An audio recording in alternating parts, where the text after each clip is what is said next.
നമ്മൾ ഇന്ന് ഒരു പ്രത്യേക നിയോജക മണ്ഡലത്തെക്കുറിച്ചാണ് സംസാരിക്കുന്നത്, ബാലുശ്ശേരിയെപ്പറ്റി.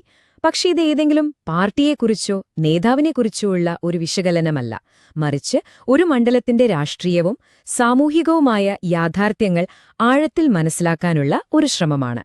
ഇതിലൂടെ ജനങ്ങളെ കേന്ദ്രീകരിച്ചൊരു ഭരണമാതൃക എങ്ങനെ രൂപപ്പെടുത്താമെന്നതിന്റെ ഒരു രൂപരേഖ തയ്യാറാക്കുകയാണ് നമ്മുടെ ലക്ഷ്യം. ജനങ്ങളെ ശരിക്കും സേവിക്കണമെങ്കിൽ ആദ്യം ആ മണ്ണിന്റെ സ്പന്ദനം അറിയണം, അല്ലേ? അവിടുത്തെ താളം മനസ്സിലാക്കണം. അപ്പോൾ ആ മണ്ണും മനുഷ്യരും നമ്മളോട് എന്താണ് പറയാൻ ശ്രമിക്കുന്നതെന്ന് കേൾക്കാൻ നമ്മളിവിടെ ഡാറ്റയെ ഒരു ഉപകരണമായി ഉപയോഗിക്കുകയാണ്. ഇതാണ് നമ്മൾ മുന്നോട്ടു പോകുന്ന വഴി. ആദ്യം നമ്മൾ ബാലുശ്ശേരിയുടെ ഭൂമിക എന്താണെന്ന് മനസ്സിലാക്കും. അവിടുന്ന് തുടങ്ങി ജനങ്ങളുടെ വിശ്വാസം നേടാനുള്ള ഒരു കർമ്മ പദ്ധതി രൂപീകരിക്കുന്നതുവരെ 6 ഘട്ടങ്ങളായി നമുക്ക് ഈ യാത്ര പൂർത്തിയാക്കാം. ബാലുശ്ശേരിയുടെ ഭൂമിശാസ്ത്രം നോക്കിയാൽ തന്നെ വളരെ സവിശേഷമാണ്. ഒരേ സമയം തീരദേശത്തെ മത്സ്യത്തൊഴിലാളി സമൂഹങ്ങളുണ്ട്, ഇടനാട്ടിലെ കർഷക കുടുംബങ്ങളുണ്ട്, പിന്നെ മലയോര മേഖലയിലെ ജനങ്ങളും. ഇവരെല്ലാം ഈ ഒരൊറ്റ മണ്ഡലത്തിന്റെ ഭാഗമാണ്. ഇത് സ്വാഭാവികമായും വളരെ സങ്കീർണമായ എന്നാൽ ഊർജ്ജസ്വലമായ ഒരു സാമൂഹിക ഘടന ഉണ്ടാക്കിയെടുക്കുന്നുണ്ട്. അപ്പോ ഈ വൈവിധ്യമാർന്ന ജനങ്ങളെ മനസ്സിലാക്കുക എന്നതാണ് ഒരു നല്ല ജനപ്രതിനിധിയുടെ ആദ്യത്തെ പടി. ഇതൊരു പട്ടികജാതി സംവരണ മണ്ഡലമാണെങ്കിലും ബാലുശ്ശേരി ടൗൺ, നടുവണ്ണൂർ, കൂരാച്ചുണ്ട് എന്നിവിടങ്ങളിലെ സാമൂഹിക ഘടന വളരെ വ്യത്യസ്തമാണ്. ഈ വൈവിധ്യം തന്നെയാണ് ബാലുശ്ശേരിയുടെ ശക്തി, അതുപോലെ തന്നെ ഓരോ ഭരണാധികാരിയും നേരിടുന്ന ഏറ്റവും വലിയ വെല്ലുവിളിയും. ശരി, ഇനി നമുക്ക് ജനങ്ങളിൽ നിന്ന് അവരുടെ പ്രശ്നങ്ങളിലേക്ക് വരാം. അതായത് ജനങ്ങളുടെ സാധാരണ ജീവിതത്തിൽ തടസ്സങ്ങളുണ്ടാക്കുന്ന വ്യവസ്ഥാപിതമായ പ്രശ്നങ്ങൾ എന്തൊക്കെയാണ്? ഒരു ഡോക്ടർ രോഗനിർണയം നടത്തുന്നതുപോലെ നമുക്കിതിനെ ഒന്ന് അനുകാം. നമ്മളിവിടെ വ്യക്തികളെ കുറ്റപ്പെടുത്താൻ ശ്രമിക്കുന്നില്ല, പകരം ഈ ഒരു ചോദ്യത്തിനുത്തരം കണ്ടെത്താനാണ് ശ്രമിക്കുന്നത്. എവിടെയാണ് സർക്കാർ സംവിധാനങ്ങൾ സാധാരണക്കാരുടെ ആവശ്യങ്ങൾ നിറവേറ്റുന്നതിൽ പിന്നോട്ടു പോകുന്നത്? എന്തുകൊണ്ടാണ് ഇവരുടെ ശബ്ദം കേൾക്കാതെ പോകുന്നത്? മണ്ഡലത്തിന്റെ ഓരോ കോണിൽ നിന്നും വരുന്ന പരാതികൾക്ക് ഒരു പൊതു സ്വഭാവമുണ്ട്, ശ്രദ്ധിച്ചോ? അത്തോളിയിലും അരിക്കുളത്തും റോഡാണ് പ്രശ്നമെങ്കിൽ കൂരാച്ചുണ്ടിൽ അത് വന്യജീവി ആക്രമണവും ഇന്റർനെറ്റ് കണക്ടിവിറ്റിയുമാണ്. ഇതിൽ നിന്ന് ഒരു കാര്യം വ്യക്തമാണ്: സർക്കാർ സേവനങ്ങൾ ജനങ്ങളിലേക്കെത്തുന്ന ശൃംഖലയിൽ എവിടെയൊക്കെയോ കാര്യമായ ചില തകരാറുകളുണ്ട്. ഈ ഒരു കണക്ക് മാത്രം മതി പ്രതിസന്ധിയുടെ ആഴം മനസ്സിലാക്കാൻ. കോഴിക്കോട് ജില്ലയിലെ ഗ്രാമപ്രദേശങ്ങളിൽ ശുദ്ധജലവിതരണം വെറും 42%. ഒന്നാലോചിച്ചു നോക്കൂ, ഇത് കേരളത്തിലെ തന്നെ ഏറ്റവും പിന്നോക്കം നിൽക്കുന്ന കണക്കുകളിലൊന്നാണ്. അപ്പോൾ ബാലുശ്ശേരിയിലെ ഗ്രാമങ്ങളിലെ അവസ്ഥ എന്തായിരിക്കും? ഇവിടെയാണ് നമ്മൾ നമ്മുടെ ഭരണഘടനയുടെ അടിസ്ഥാന മൂല്യങ്ങളെക്കുറിച്ച് ചിന്തിക്കേണ്ടത്. അന്തസ്സോടെ ജീവിക്കാനുള്ള അവകാശം ഓരോ പൗരനുമുണ്ട്.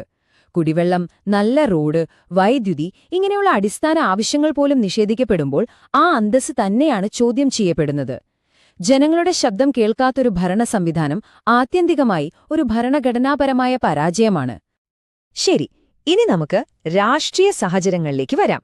കഴിഞ്ഞ തിരഞ്ഞെടുപ്പ് ഫലം ഒന്ന് വിശകലനം ചെയ്താൽ ജനങ്ങൾ അവരുടെ പ്രതീക്ഷകളും നിരാശകളും എങ്ങനെയാണ് വോട്ടുകളായി രേഖപ്പെടുത്തിയതെന്ന് നമുക്ക് മനസ്സിലാക്കാൻ സാധിക്കും. ഈ സംഖ്യകൾക്ക് ഒരു കഥ പറയാനുണ്ട്. നോക്കൂ, 2021-ൽ LDFന് 50%-ലധികം വോട്ടുകളോടെ വ്യക്തമായൊരു ജനവിധി കിട്ടി.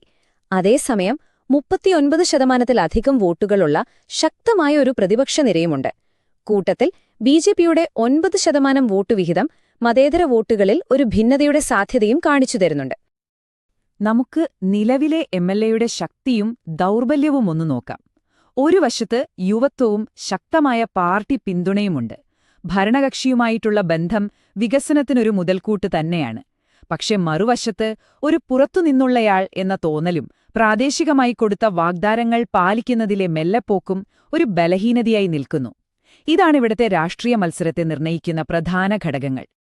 വാഗ്ദാനങ്ങളും യാഥാർത്ഥ്യവും തമ്മിലുള്ള ഒരു വലിയ അന്തരം ഈ കണക്കുകൾ നമുക്ക് കാട്ടിത്തരുന്നുണ്ട്. ക്ഷേമപ്രവർത്തനങ്ങൾക്ക് 10-ൽ 5, അടിസ്ഥാന സൗകര്യങ്ങൾക്ക് 10-ൽ 4, വിശ്വാസ്യതയ്ക്ക് 10-ൽ 5. അതായത് പ്രഖ്യാപനങ്ങൾ പലതും താഴെത്തട്ടിൽ പൂർണ്ണമായി എത്തുന്നില്ല എന്നതിന്റെ വ്യക്തമായ ഒരു സൂചനയാണിത്.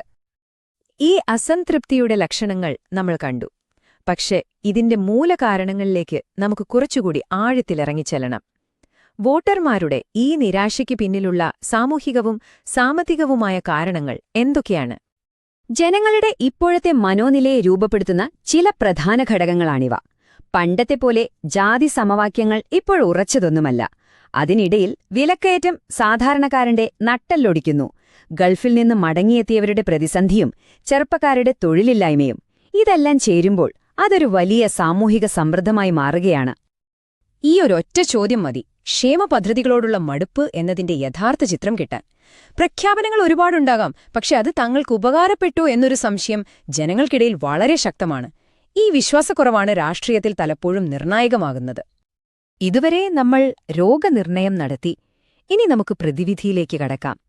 നമ്മൾ തിരിച്ചറിഞ്ഞ പ്രശ്നങ്ങളെ ഗൗരവത്തോടെ സമീപിക്കാൻ ആഗ്രഹിക്കുന്ന ഏതൊരു നേതാവിനും പിന്തുടരാൻ കഴിയുന്ന ഒരു തന്ത്രപരമായ ചട്ടക്കൂടാണ് നമ്മളിനി ചർച്ച ചെയ്യാൻ പോകുന്നത്.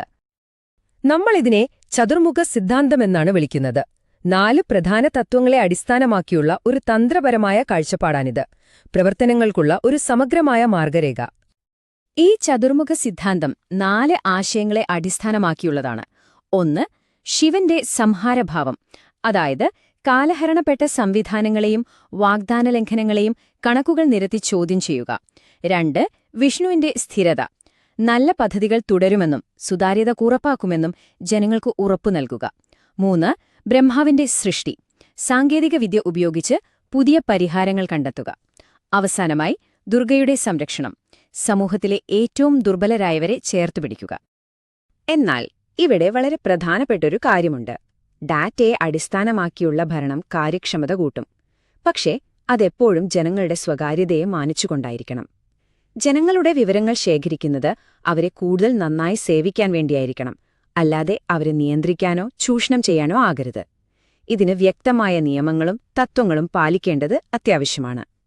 ശരി, അവസാനമായി ഈ തന്ത്രപരമായ രൂപരേഖയെ എങ്ങനെ താഴെത്തട്ടിൽ പ്രായോഗികമാക്കാമെന്ന് നോക്കാം. കാരണം ജനങ്ങൾക്ക് വേണ്ടത് പെട്ടെന്ന് ഫലം കിട്ടുന്ന ചില മൂർത്തമായ പ്രവർത്തനങ്ങളാണ്. അതാണ് നമ്മളിനി ചർച്ച ചെയ്യുന്നത്. മാറ്റം വാക്കുകളിൽ മാത്രം പോരല്ലോ, അത് പ്രവൃത്തിയിൽ കാണണം.